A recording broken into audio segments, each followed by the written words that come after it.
저는 우리 성도님들과 함께 하나님의 지혜 십자가라는 제목으로 함께 은혜를 나누고자 합니다. 사도 바울은요, 고린도 지역 교회가 성경에서 말하고 있는 고린도 교회라고 이야기하면 어떠한 교회, 하나의 곳을 의미하지 않습니다. 제가 지난번에도 말씀을 드렸던 것처럼 고린도 교회 하면 고린도 지역 전체 교회를 상징합니다. 그러면 제천교회 하면 제천교회만을 의미하지 않는 것처럼, 제천 지역에 있는 모든 교회를 의미하는 것처럼 지금 사도 바울은 고린도 교회를 향하여 편지하며 말을 하고 있는 것을 알 수 있죠. 그래서 사도 바울은 고린도 지역 교회가 세상의 지혜를 따르고 있는 것, 세상의 지혜와 세상의 것에 여전히 머물고 있는 것에 대하여서 안타까운 마음으로 지금 권면하고 있습니다. 여러분들의 고린도 지역 교회가 자신들의 분열에 대한 원인은 어디에 있냐면, 여러분들이 하나님과 가까이 하며 하나님의 말씀에 집중하며 하나님께 의지하는 것이 아니라 세상의 지혜와 지식과 세상의 것들에 의지하며 따라가는 여러분들의 세상의 지혜에 있음을 다시 한번 이야기하고 있는 거예요. 사도 바울은 세상의 지혜와 지식을 바라볼 때 도저히 이해가 가지 않는 예수의 십자가가 모든 믿는 자들에게 하나님의 능력이라고 역설하고 있습니다. 저는 분명히 역설이라고 표현하였어요. 하나님을 믿고 그의 아들 예수의 십자가의 죽음과 부활의 영생함이 너무나 크신 능력이며 하나님의 능력이라고 역설하고 있습니다. 이렇게 예수 그리스도의 십자가를 미련하게 여기는 모습들, 그렇게 자신의 스스로가 복음의 능력을 희미하게 만들어가는 흉악한 죄악은 당시 고린도 지역 교회와 지금 우리가 살고 있는 제천의 지역과 별다름이 없음을 우리는 기억해야 합니다. 이 모든 모습들이 우리의 모습이며 나의 모습이라는 사실을 기억해야 한다는 이야기죠. 우리 모두는 이런 상황 가운데 어떻게 하면 흔들리지 않고 세상 가운데 놓여져 있지만 세상을 넉넉히 이길 수 있는 그리스도인이 될 수 있는지를 끊임없이 성경을 통하여 성령의 깨달음으로 알며 구별하기를 원합니다. 우리가 어떻게 이렇게 하나님의 은혜 가운데 세상에서 넉넉히 이길 수 있는 그리스도인이 될 수 있겠습니까? 십자가의 복음과 능력을 어떻게 의지하며 살아낼 수 있을까요? 오늘의 본문의 중심으로 하나님의 지혜, 십자가가 어떠한 의미를 갖고 있으며 무엇을 교훈하고 있는지 함께 은혜 나누기를 원합니다. 첫 번째는 십자가는 미련한 것이 아닙니다. 십자가는 미련한 것이 아닙니다. 그 말씀이 18에서 21절에 해당되고 있는 본문의 내용인 것이죠. 우리 성도님들이 너무나 잘 알고 익숙한 것처럼 십자가의 처형은요, 그때 당시에 가장 극악한, 가장 무서운 형벌이자 처형이었어요. 말로 닿을 수 없는 아픔을 겪어야 했고요, 누구라도 말하기 싫을 만큼 두려워 떠는 형벌이 바로 십자가의 처형이었던 것입니다. 제가 몇 가지 사진 자료를 좀 가지고 왔는데요, 잠깐 띄워볼까요? 저 모습은 뭐냐면, 우리가 흔히 알고 있는 예수님의 십자가 처형은요, 여기 손바닥에 하는 게 아니라 요 손목에 있음을 증명해 준 사진들입니다. 넘어가 주세요. 네, 다음이요. 또 있습니다. 네. 이 모습 뭐냐? 제가 설명드린 당시의 처형의 십자가는 큰 대못이 가운데에 박혀 있음을 해부학적으로 지금 설명하고 있는 내용이에요. 넘어갈게요. 저 모습은 예수님께서 십자가 처형을 당하실 때 발에 그 정 가운데에 박힌 십자가의 모습을 나타내주고 있는 거예요. 다음이요. 저 모습은 로마 군사가 십자가 처형을 당했을 때에 예수님을 창으로 옆구리를 찌르는 그 장면을 인체 해부학적으로 설명하며 나타내고 있는 모습입니다. 넘어가 주세요. 네, 이건 아니고요. 자, 이렇게 해서 십자가의 처형은 우리 성도님들이 방금 보신 것처럼 그냥 아픔 정도, 그냥 못 견딘 정도의 그런 아픔이 아니에요. 왜냐하면 단순히 손바닥에 못을 받게 되면 몇 분이 지나지 않아서 자신의 체중 때문에 그 시체는 바로 땅바닥에 꼬꾸라지고 맙니다. 그리고 발바닥에 그냥 못을 박히게 되면 다시 또 다른 무게 때문에 그 시체가 온전히 지탱할 수가 없는 거예요. 그럼 무슨 말이에요? 온갖 뼈에다가 관절에다가 쪼개서 거기에 박고 자기가 죽기까지 그 고통을 감당해야만 나는 것이 바로 십자가 처형이라는 거예요. 가장 극악한, 아무런 이유 없이 대가 없이 예수께서 우리의 죄 때문에, 여러분과 나의 죄 때문에 2000년 전에 돌아갔다는 사실을 우리는 말씀을 통하여 알게 된다는 거예요. 그래서 십자가에 돌아가신 예수님을 구원자라고 믿으라는 이 전도는요, 유대인과 헬라인들에게 도저히 납득할 수 없는, 이게 무슨 말이야? 라고 생각할 수밖에 없는 내용으로 이어집니다. 왜 그럴까요? 유대인과 헬라인에게 기대하는 구원자, 특별히 유대인들이 그토록 갈망하는 구원자는요, 성도님들이 한 번쯤 들어보셨겠지만 온 세상을 힘과 능력으로 다스리고 자신들 열망 가운데 가장 으뜸으로 삼으며 온 세상 가운데 가장 부유하고 강력한 민족으로 세워질 유일한 사람, 그 사람이 바로 우리의 구원자가 되어야 하기 때문입니다. 이걸 뭐라고 이야기해요? 잘못된 메시아 사상이라고 이야기해요. 우리는 그러한 메시아를 원해요. 우리 그러한 지도자를 원해요. 우리에게 어떤 안락함과 강한 힘과 강한 능력과 더 많은 것들을 주어서 온 세상을 다스리고 우리가 최고가 되어야 돼요. 그런 지도자, 그런 메시아가 우리에게 필요하다는 거예요. 누가요? 유대인들이 그러한 지도자와 한 사람을 열망하고 있었다라는 것입니다. 또한 20절에 우리가 읽었던 언급되었던 것처럼 지혜 있는 자, 선비, 변론가는요, 세상을 대표하는 지혜로운 사람을 상징하고 있습니다. 이때 당시에 고린도 지역 교회 안에는요, 헬라 철학이 발달되어 있어서 고린도 지역 특성상에 이들의 지혜를 겨루는 것이 그들의 문화이자 배경이에요. 무슨 말일까요? 이러한 환경 가운데 그저 선생 정도 여겨지는 한 사람 예수가 십자가에 못 박혀서 죽었다는 것은 그들의 문화와 배경과 학문에는 도무지 받아들일 수 없는 그러한 궤변에 불과했습니다. 아예 생각조차 할 수 없을 만큼 허무한 소리에 불과한 것이 바로 예수의 복음이었다는 거예요.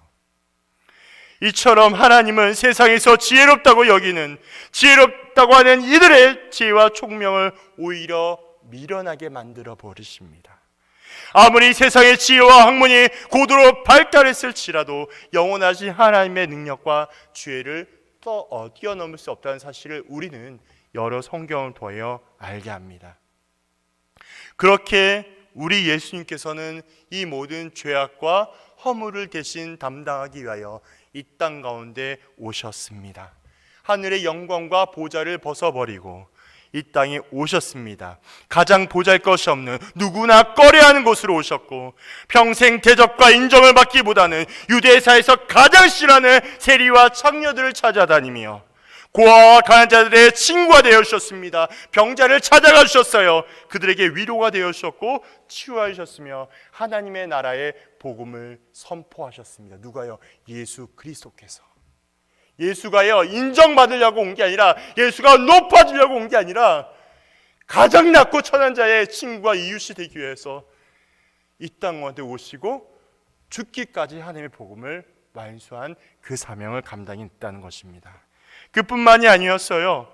최측근이라고 여기는 누구예요? 물이 아닙니다. 최측근이라고 여기는 제자들마저도 예수의 가르침과 예수의 이적과 표적을 직접 경험했음에도 불구하고 예수님의 말씀의 뜻과 계획을 헤아리기는커녕 오히려 자신들의 권력과 자리 싸움에 열을 올리고요, 누구보다 부끄러운 모습을 여지없이 보여준 누구예요? 무리가 아니라 제자란 말이에요. 그 사람들. 예수가 그토록 오랫동안 공생의 사역 가운데 온 일생을 말씀을 선포하고 사역을 보여주고 이적을 표현해주고 했는데도 불구하고 여전히 그의 최측근이었던 제자는요, 자기들이 이제 앞으로 이 예수라는 선생이 앞으로 높여지게 될 텐데 너는 오른쪽, 나는 왼쪽. 이게 웬 말입니까? 예수의 십자가의 복음이 이게 웬 말입니까? 그러한 부끄럽고 무지한 모습을 제자라는 사람들이 보여주었다라는 거예요. 그렇게 우리 예수님은요, 낮고 천한 자의 모습과 어렵고 힘들어하는 자들을 위로하며 십자가의 길로 온전한 죄사함의 능력으로 한 걸음 한 걸음 더욱 가까이 걸어 가셨습니다. 이렇게 예수님의 평생의 모습은요, 십자가로 향하는 섬김과 사랑은 모든 자에게 자신의 유익과 만족과 기쁨을 위한 도구밖에 되지 아니하는 가장 미련하고 가장 저급한 것으로 취급받았다라는 거예요. 하지만 예수님의 십자가는요, 거기에서 끝나지 않았습니다. 예수님의 십자가를 믿는 모든 자들에게 능력이 되어 주었고 힘이 되어 주었습니다. 왜 그럴까요? 항상 성경의 내용을 바라보실 때마다 건강한 물음표를 가지시기를 주님의 이름으로 부탁드립니다. 성경의 내용을 대하게 될 때 그냥 막연하게 이게 믿는 믿음이다 라고 하는 것도 나쁘진 않겠지만 이게 왜 이런 이유가 될까라는 건강한 물음표가 필요합니다. 예수께서 우리에게 모든 믿는 자들에게 능력이며 힘이 되어 주셨어요. 이유가 있어요. 왜 그럴까요? 왜냐하면 우리 성도님들이 너무나 잘 알고 계시는 것처럼 이미 우리가 짓고 있는 원죄로부터 또한 자범죄 모든 죄악들을 하나님 안에서 끊어진 단절된 관계가, 죄 때문에 단절된 관계가 오직 예수로 인하여 완전히 회복되었고, 회복의 수준이 아니라 더 이상 끊어지지 아니하는 완전한 연합으로 이루게 하셨기 때문에 그렇게 예수의 십자가는 끝나지 않았다라는 거예요. 제가 다시 한번 말씀을 드리죠. 새벽마다 설교 때마다 말씀을 드려요. 성도님들, 죄사함의 능력은요, 단지 내 죄가 깨끗해졌다 이 정도의 의미가 아니에요. 원죄가 해결됐어요. 그리고 과거의 죄가 해결됐고요, 지금의 내 죄가 해결됐고 앞으로 지을 내 죄까지도 해결된 거예요. 그게 뭐예요? 모든 죄악들이 예수의 죽음으로 해결됐단 말이에요. 이게 뭐예요? 구원의 감격과 기쁨이에요. 우리가 사역을 감당하고 또한 전도를 감당하고 교회를 세워나가고 구제하고 전도하고 선교하고 모든 일들이 구원의 감격과 기쁨 없이 할 수 없는 일들이, 왜냐하면 우리에게 말씀이 살아 역사하고 생명력이 있다면 나를 향하신 그 사랑 때문에 내가 단 한순간 예수를 위하여 섬기며 희생하는 것이 나를 위한 것이 아니라 예수 때문에 하는 것임을 알고 있기 때문에, 그 복음 때문에 우리가 감당하며 나가는 거예요. 왜냐하면 우리는 예수가 아니면 단 한순간도 이유가 없는, 존재의 가치가 없는 연약한 존재가 바로 죄인 우리가 되기 때문에 그렇습니다. 그러나 예수님께서 우리의 죄를 완전히 사하여 주셨어요. 그리고 어떻게 하셨을까요? 성령을 통하여 그 사함의 능력이 영원토록 보존하게 하시는 성도의 견인의 능력이 허락되셨습니다. 그것이 우리에게 말로 닿을 수 없는 구원의 감격과 기쁨인 것이에요. 주일학교 교사의 자리에서, 또한 섬김의 자리에서, 찬양 봉사에서, 찬양단에서 여러분들의 서는 그곳마다 이 구원의 감격과 기쁨이 없이 한순간도 설 수 있는 자리가 어디 있겠습니까? 우리는 그 은혜를 기억하며 살아가셔야 돼요. 그래서 두려워하거나 겁낼 필요가 없어요. 누구도 예수 그리스도 안에서 정죄할 이가 없습니다. 오직 하나님께서 자신의 아들을 죽임으로 인하여 완전한 제사면을 허락하여 주셨고, 로마서 말씀을 통하여 생명의 성령의 법이 죄와 사망의 법에서 너희를 완전하게 승리하였다라고 선언하고 있기 때문입니다. 그래서 십자가는요, 미련하거나 가치 없는 게 아니에요. 십자가는요, 저급한 학문과 그러한 주장이 아니라는 거예요. 우리 안에 온전한 소망이며 기쁨이 바로 십자가라는 것입니다. 우리는 그렇게 십자가의 은혜를 기억하며 살아내셔야 합니다. 그 은혜를 기억하며 주님을 다시 한번 묵상하고 십자가를 묵상할 때마다 내가 주님의 은혜가 필요한 연약한 존재임을 잊지 않는 우리 모두가 되기를 그리스도 이름으로 부탁드립니다. 두 번째는 하나님의 지혜 십자가예요. 하나님의 지혜가 십자가인데요, 22절에서 25절에 해당되고 있는 내용입니다. 고린도라는 지역은요, 제가 아까도 잠깐 말씀드렸던 것처럼 당시 헬라 문화에 있는 도시이기 때문에 헬라 철학과 영향을 받은 곳이 고린도라는 곳이에요.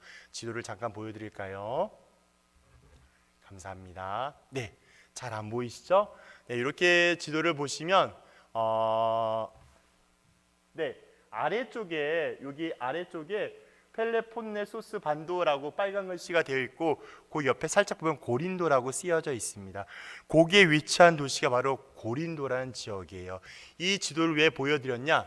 이 지도가 바로 의미하고 있는 것이 헬라의 문화권 안에 영향력 있는 지형이다, 지도라는 것을 말씀을 드려서 사진을 보여드렸습니다. 넘어갈게요.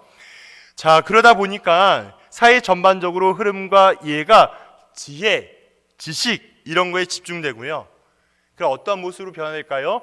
논리와 사고에 맞지 아니하는 것들은 격렬하게 저항하거나 거부했던 배경들이 있습니다.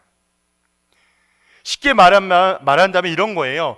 지식적으로, 학문적으로 증명되지 않은 모든 주장과 논리는요, 아무 의미가 없다라고 이야기하는 것과 똑같습니다. 뭐가요?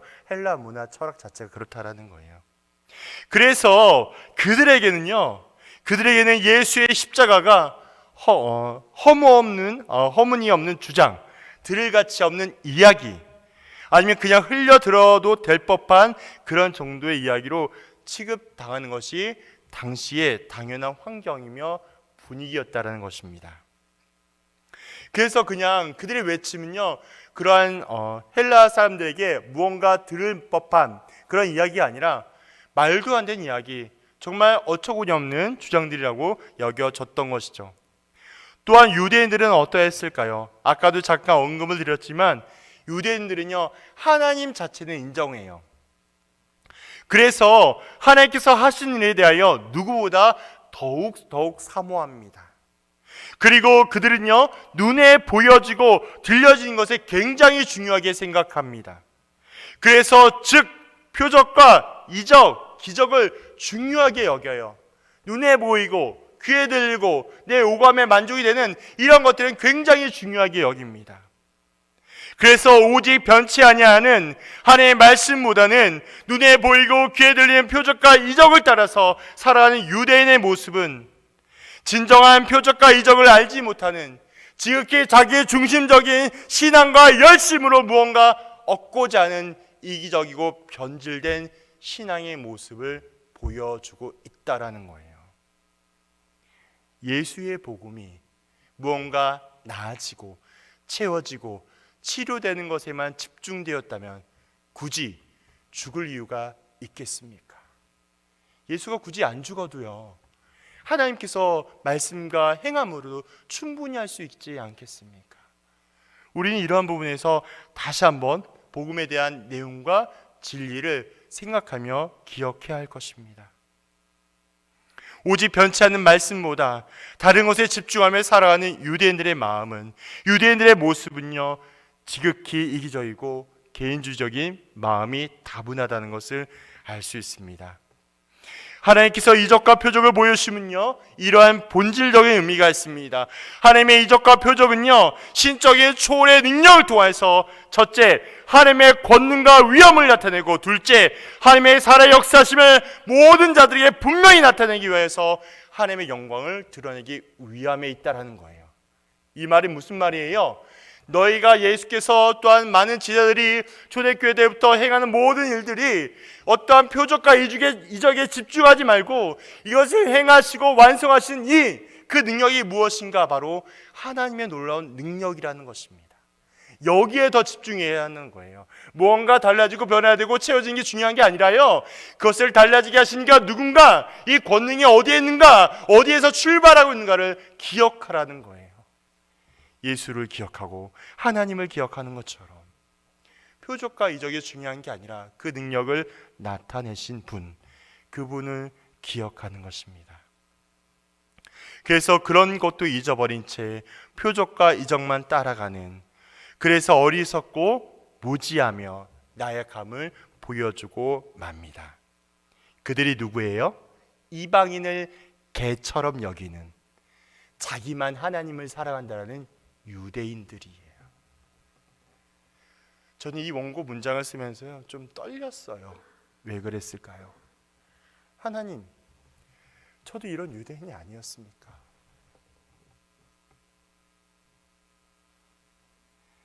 저도 이런 유대인 같은 모습이 없지 않습니까?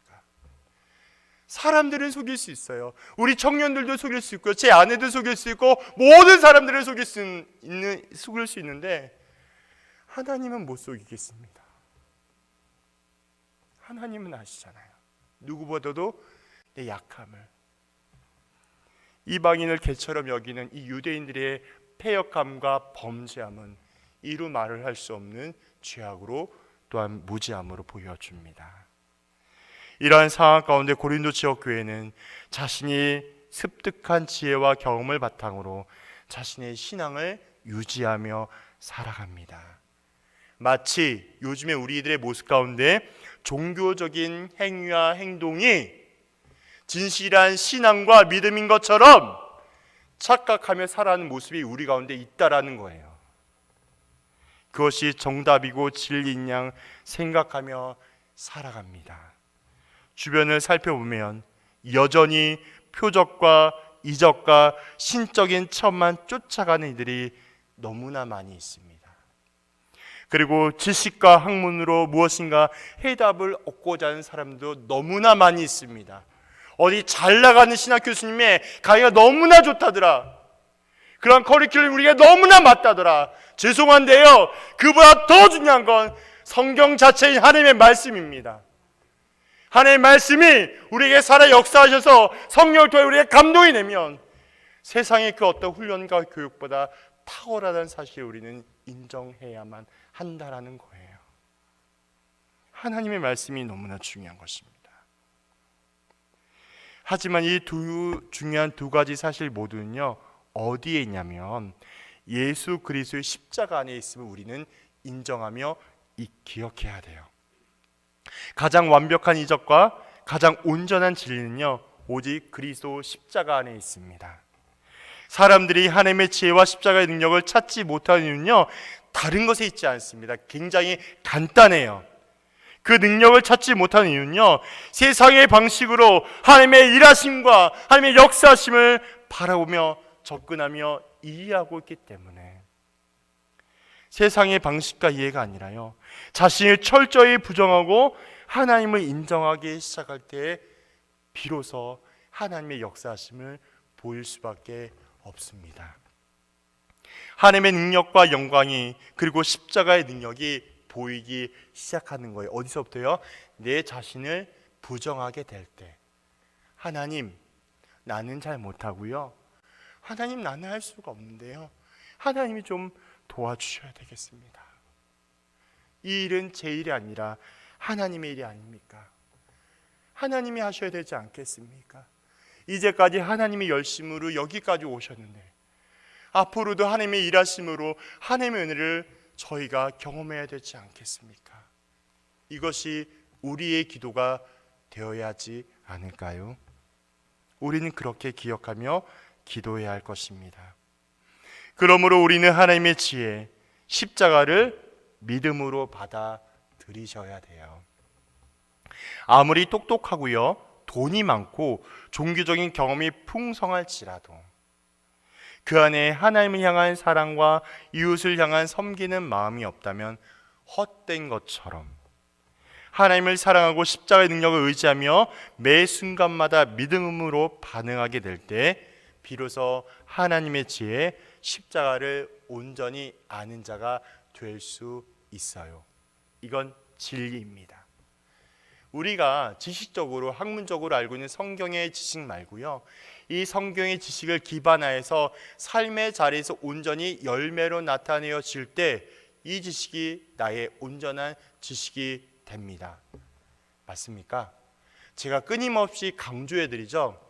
우리의 삶에 믿음의 모든 고백과 모든 기도가 있다면요, 그 고백만큼 삶의 자리에서 증명이 되셔야 돼요. 실천적인 그리스도인들이 되셔야 돼요. 말로만 그리스도인이 아니라 내 안에 이웃을 향한, 내 어려운 사람들을 향한 섬김과 수고와 사랑이 있어야 된다는 거예요. 왜요? 하나님께서 말씀하셨기 때문에. 우리 너무나 잘 아는 것처럼 10계명의 두 가지 트랙이 있습니다. 하나는 하나님을 사랑하고, 두 번째는 이웃을 사랑하는 거예요. 이것이 우리에게 온전한 계명인 것처럼, 우리가 말씀을 안다라고 하는 건 지식적으로 내가 알고 있다 이 정도의 의미가 아니라요, 아는 만큼 삶의 자리에서 겸손하게 나타내셔야 합니다. 그것이 주님께서 우리에게 명령하신 말씀이자 권면인 것이에요. 그래서 우리는 그 십자가의 능력을 온전히 믿음으로 반응하며 성령의 은혜와 지혜로 강구하며 살아내셔야 합니다. 하나님의 지혜 십자가는요, 교만한 사람의 생각으로 도저히 깨달을 수 없습니다. 그래서 하나님의 지혜 십자가를 이해하려면, 받아들이려면 철저히 하나님의 도움과 인도하심이 절대적입니다. 우리 성도님들이 기억하셔야 돼요. 우리 성도들의 모든 신앙생활과 모든 구원의 과정과 모든 요소가요, 하나님의 도우심과 인도하심이 없으면 절대로 되지 않습니다. 성도님들이 열심히 선행을 행동하고, 성도님들이 열심히 무언가를 행하고, 사회에서나 가정에서나 교회 안에서나 어느 곳에 있더라도 성도님들이 무엇인가 행하고 있다면 하나님의 도우심과 은혜가 작동되어야 온전히 이루어질 수 있음을 믿음으로 받으시기를 원합니다. 그래서 하나님께서는요, 자신을 죄인이라고 먼저 인정하는 순간, 무슨 말일까요? 즉 겸손하게 주님 앞에 나아가는 자에게 깨닫도록 도와주시고 복음의 비밀을 알게 하십니다. 우리도 복음의 비밀을 말씀과 기도로 성령을 통하여 깨닫기를 원합니다. 그렇게 살아가게 될 때 십자가의 도가 멸망하는 자들에게 미련한 것이고, 구원을 받는 우리 모두에게는 하나님의 은혜와 능력이 됩니다. 또한 유대인들에게는 거리끼는 것이고 이방인들에게는 미련한 것이지만 우리 모두에게는 하나님의 능력이며 하나님의 지혜가 될 수 있습니다. 오늘의 말씀을 통해서 우린 다시 한번 정리하며 또한 반응하기를 원합니다. 내 안에 그릇되어 있는 하나님이 원하지 않는 마음과 행함과 요소가 있다면 이 시간에 철저히 인정하여 주십시오. 그리스도 앞에 하나님, 내가 여전히 부족하고 약한 것들이 있다면 인정하게 하여 주시고 내게 은혜를 허락하여 주옵소서. 성령께서 나를 붙잡아 주시고 하나님의 놀라운 은혜와 기름 부음으로 나를 다시 한번 변화시켜 주셔서 거듭난 은혜와 평강으로 함께하여 주시옵소서. 놀라운 은혜가 우리 교회 가운데, 이 지역 가운데, 온 나라와 열방 가운데 미쳐지는 선한 영향력이 내가 되게 도와주옵소서. 이러한 마음과 고백으로 살아가시는 저와 성도님들 되기를 주님의 이름으로 축복합니다. 주의 영광 이곳에 가득해 우린